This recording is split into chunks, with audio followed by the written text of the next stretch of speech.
میں ایک ضروری کام نمٹا کر گھر کی طرف جا رہا تھا جب اچانک کسی نے سامنے آ کر پرجوش انداز میں پکارا، السلام علیکم سر۔ میں نے سلام کا جواب دیا۔ یقیناً وہ میرا کوئی پرانا طالب علم ہوگا، لیکن میں پہچان نہیں پایا۔ اس نے دونوں ہاتھوں سے میرا ہاتھ مضبوطی سے تھاما اور مسرت بھرے انداز میں پوچھا، مجھے پہچانا سر؟ میں نے اب کے غور سے اسے دیکھا۔ وہ 6 فٹ لمبا قد، نفاست سے ترشی ہوئی داڑھی اور قدرے فربہی کی طرف مائل جسم اور لباس کے لحاظ سے آسودہ حال ایک خوبصورت جوان تھا۔ عمر کوئی 35 سال کے لگ بھگ تھی۔ معذرت چاہتا ہوں بیٹا، لیکن میں واقعی نہیں پہچان پا رہا، نے معذرت خواہانہ انداز میں کہا۔ کوئی بات نہیں سر، اتنا لمبا عرصہ جو گزر چکا ہے۔ ساتھ ہی اس نے جس کالج سے تعلیم حاصل کی تھی اس کا نام بتاتے ہوئے اپنا تعارف کروایا۔ میں نوید اختر ہوں سر، 20 سال پہلے 3rd ایئر میں آپ ہمارے انچارج تھے۔ میرے ذہن میں ایک جماکا سا ہوا، ساتھ ہی میں نے اسے گلے لگا لیا۔ تم نوید اختر ہو؟ مجھے یقین نہیں آ رہا کتنے بدل گئے ہو تم۔ وہ انتہائی قابل اور میرے پسندیدہ طالب علموں میں سے ایک تھا۔ اس کے بعد اس سے چند ایک رسمی باتیں ہوئیں، جس کے بعد اس نے مجھے قریب ہی موجود اپنے گھر میں چلنے کی دعوت دی۔ میں نے انکار کرنا چاہا، لیکن اس کا خلوص دیکھ کر میں خود کو اس کے ساتھ چلنے سے نہیں روک پایا۔ 5 منٹ بعد ہم ایک چھوٹے سے خوبصورت گھر میں داخل ہونے کے بعد نفاست سے سجے ڈرائنگ روم میں بیٹھے تھے۔ کچھ دیر بعد دیگر لوازمات کے ساتھ چائے بھی آ گئی۔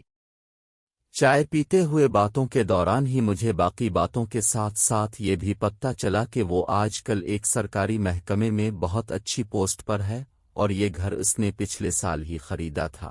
7 سال پہلے اس کی شادی بھی ہو چکی تھی اور بچے بھی تھے، تاہم اس کی بیوی بچوں سمیت 2 دن کے لیے میکے گئی ہوئی تھی۔ میں واقعی اس کی کامیاب اور پرسکون زندگی پر دل میں بے حد مسرور تھا۔ باتوں کے دوران اچانک اس نے جذباتی انداز میں کہا، میری زندگی میں شاید آج یہ سب کچھ نہ ہوتا اگر وہ فرشتہ صفت انسان میری زندگی میں نہ آتا۔ میں نے سوالیہ نظروں سے اس کی طرف دیکھا۔ کیا مطلب؟ کون فرشتہ صفت انسان؟ میں آپ کو تفصیل بتاتا ہوں سر۔ اب مجھے اس کی کہانی میں مزید دلچسپی پیدا ہو چکی تھی۔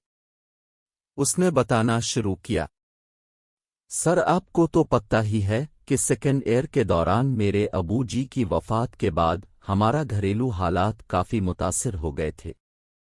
اللہ کا شکر ہے ان کی پینشن سے جیسے تیسے کر کے گزر بسر تو ہو جاتی، لیکن 3rd ایئر میں پہنچنے کے بعد اس مہنگے کالج کی فیس ادا کرنا ہمارے لیے بہت مشکل تھا۔ مجھے پڑھنے کا بہت شوق تھا اور میں اسی کالج میں پڑھ کر بڑا آدمی بننا چاہتا تھا، کیونکہ اس کالج کا تعلیمی معیار بہت اچھا تھا۔ میں نے پارٹ ٹائم کام بھی شروع کیا، لیکن مقررہ وقت تک فیس کی مطلوبہ رقم اکٹھی نہ ہو سکی، اور پھر وہ دن آ گیا جب میری منت سماجت کے باوجود مجھے فیس ادا نہ کرنے کی وجہ سے کالج سے نکال دیا گیا۔ ابو کی وفات کے بعد دوسری بار اس دن میں کمرے میں چھپ کر بہت رویا تھا۔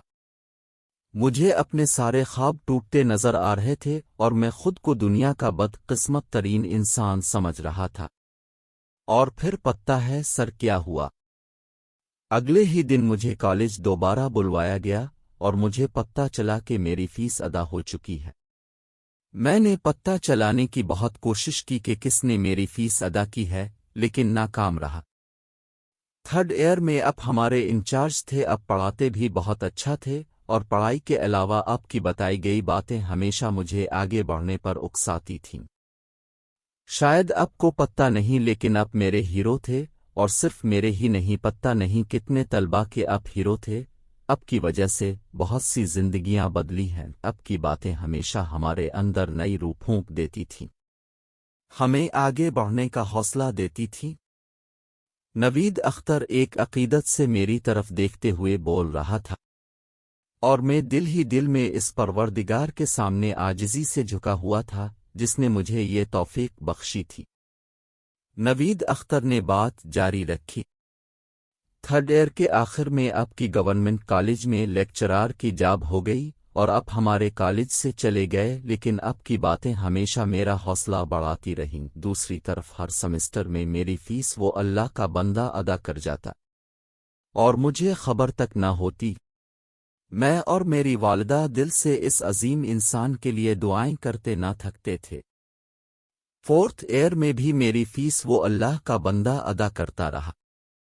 بیچلرز کے بعد مجھے ایک مناسب جاب مل گئی، لیکن میں نے پڑھائی کا سلسلہ بھی ساتھ ساتھ جاری رکھا اور اللہ کے کرم سے آج میرے پاس سب کچھ ہے، لیکن میں اس عظیم انسان کو آج تک نہیں بھولا۔ میری بڑی خواہش ہے کہ میں اس اللہ کے بندے سے ملوں جس نے میری اس وقت مدد کی جب میرے نزدیک سب کچھ ختم ہو چکا تھا، اور اگر وہ میری مدد نہ کرتا تو شاید آج میرے پاس یہ سب کچھ نہ ہوتا۔ کاش مجھے پتہ چل سکتا کہ وہ کون ہے۔ اس انسان کا ذکر کرتے ہوئے نوید اختر کافی جذباتی ہو چکا تھا۔ بس بیٹا، کچھ لوگوں کو اللہ وسیلہ بنا دیتا ہے اپنے بندوں کی مدد کا، میں نے کہا۔ وہ چند لمحے میری آنکھوں میں دیکھتا رہا، پھر اس نے نظریں جھکا لیں۔ اچھا بیٹا، کافی دیر ہو گئی ہے، میں اب چلتا ہوں، اور واقعی بہت خوشی ہوئی اب سے مل کر۔ اللہ آپ کو دنیا اور آخرت کی ڈھیر ساری کامیابیاں اور اپنی رضا نصیب فرمائے۔ میں یہ کہتے ہوئے اپنی جگہ سے اٹھا۔ میرے اٹھتے ہی وہ بھی تیزی سے اٹھ کھڑا ہوا۔ میں نے ڈرائنگ روم کے دروازے کی طرف قدم بڑھائے۔ ابھی میں دروازے کے قریب پہنچا ہی تھا کہ پیچھے سے اس کی بھرائی ہوئی آواز میرے کانوں میں پڑی۔ سر! میں چونک کر پیچھے مڑا۔ وہ آنکھوں میں آنسو لیے میری طرف ہی دیکھ رہا تھا۔ اچانک وہ تیزی سے آگے بڑھا اور مجھ سے لپٹ کر پھوٹ پھوٹ کر رو دیا۔ آپ نے مجھے کیوں نہیں بتایا تھا کہ میری فیس اب ہی ادا کرتے رہے؟ میں ہکا بکا رہ گیا۔ وہ اب ہچکیاں لے کر رو رہا تھا۔ اس نے اپنے بازوہے کی گرفت مزید مضبوط کر کے روتے ہوئے کہا، میں نے پرنسپل سے بھی بہت پوچھا تھا لیکن انہوں نے نہیں بتایا، لیکن کل میں ان کے پاس دوبارہ گیا تھا اور ان سے ہوچے کر ہی دم لیا کہ وہ کون تھا جس نے میری زندگی میں روشنی بھری ہے۔ آپ نے اچھا نہیں کیا سر، آپ کو مجھے بتانا چاہیے تھا۔ آپ ویسے بھی میری نظر میں ہیرو تھے، لیکن اب آپ کا مقام میری نظر میں اتنا بلند ہو چکا ہے کہ اب سوچ بھی نہیں سکتے۔ وہ 6 فٹ لمبا جوان بچوں کی طرح رو رہا تھا۔ اپنے گالوں پر نمی محسوس ہوتے ہی میں چونکا۔ نہ جانے کس وقت میری آنکھوں سے بھی آنسو نکل آئے تھے۔ ایک چھوٹی سی کوشش نے کسی کی زندگی کو اتنا بدل دیا تھا کہ میرا ہر انگ اللہ کے حضور سجدہ شکر ادا کرنے کو تڑپ رہا تھا۔